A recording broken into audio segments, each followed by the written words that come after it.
Hey guys, and welcome back to my channel. Today I'm going to be showing you how to easily cut inserts for your A5 planner for your Aura Estelle. Ever since I posted that video of my first look, I've been getting lots of questions on how I've been printing my own printables, especially if you did not order off of the Aura Estelle website, the inserts off the website. So the first thing that you need is you need to go online and find a printable store. Annie Plans is usually my go-to. Chisenia Printables has them, and these are the A5 wide. Now, I'm not going to go over the printing instructions because I think it varies from computer to computer and from device to device, and from printer to printer as well. So today I have just printed a couple of dotted grid inserts, and these are all again from Annie Plans Printables. The only thing that you want to make sure of, this is a misprint. The only thing that you want to make sure of is that they come with crop marks. So once you print and you get these crop marks, these are going to help you cut. The second thing that you're going to need is a paper cutter that has this slidey blade like this. I don't know what they're called, but not like the guillotine kind. It's the one with the slidey blade. And here is how you are going to cut it without any rulers or pencils or anything like that. It's actually quite easy once you get started. So these type of paper cutters come with this little metal line, I guess you can say. I don't know if it's picking it up on camera, but you can hear it. There's like a little metal line, and that's going to show you exactly where the cut line is. So what you're going to do is you're going to line up these crop marks with that metal line right there, and then you're going to cut across. Now, the thing that people make the mistake with is they chop the whole paper and they cut the paper off. The idea is that since you can pick up the blade and have it cut wherever you want with this type of paper cutter, you would take it, and once you have it all lined up, you are going to pick up the blade and have it start cutting not at the edge of the paper, but kind of in. So here is the edge of my paper right here at the end of the camera. I'm going to pick it up and have it start cutting closer to where the lines are, and I'm not going to go all the way off the page. So what that results is something that looks like this. Okay, so then you're going to take your paper around, do it the long way. I do have two papers here. My blade is a little dull. I can usually do up to 4 without any issues, but because my blade is dull, I'm only going to do 2 inserts at once. Okay, so then you have this. You're going to turn it one more time and cut. Not all the way off the page, and turn it one more time and cut it like so.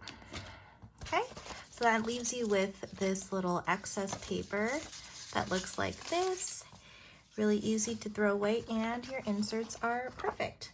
So I have all these inserts here, some covers, and yeah, this is a really cute one. I think it's her collaboration with Two Little Bees, and I love this. If your blade is dull, you might get some of these little furry edges. I will warn you, I don't know if it's picking up on camera, but it's because the the blade is a little bit dull. But once you have this all cut out, what you are going to do is you're going to need a 6-hole puncher. I use a Rapesco. This baby has been with me since I first started planning back in January.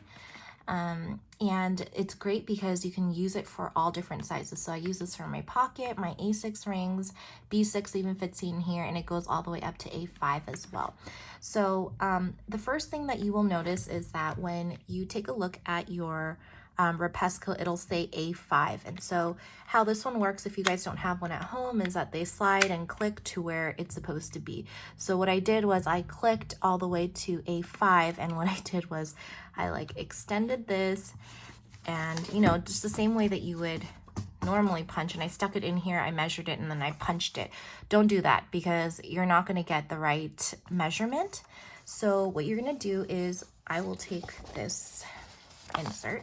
First of all, make sure that you're on the right side where you want your holes punched. So some of the inserts, for example, like this gridded one, because the margins are the same on both sides for the A5 wide, it's not going to really matter. But for this, for example, you're going to want to make sure that the holes are punched on the right side. So you can even go ahead and close this baby up because you're not going to need it. You only use half of the hole punchers. So what you have right here is this little tab on all the Repascos. I don't know if it's picking up on camera, but there is a little indentation that marks where the halfway point is. So what you're going to have to do is eyeball between where this little part starts right here and then this halfway mark, and the halfway in between these two is where you're going to want your paper to lay. So here's an example. So if I have it here, you're going to stick the paper in, and then you're going to measure about halfway in between where this little metal piece is and the halfway mark is, and when you punch it, that's going to give you the correct measurement. So again, make sure that your paper is going in between, and when you punch it, you should get it exactly where it needs to go. So I would stick this in here, and I'm going to put it down just for the sake of being able to do it correctly on camera. And once you get it right where you think it goes, you go ahead and punch it. And this is kind of what it's going to look like, just regular holes. And then what you do is you flip it over backwards so that you're punching this side. It's not going to work any other way. So you punch it on one side and then you flip it over, and now you need holes on this side. So again, I'm going to do the same thing. I'm going to line up between this halfway mark and this little point right here. And once you have that, you can go ahead and punch.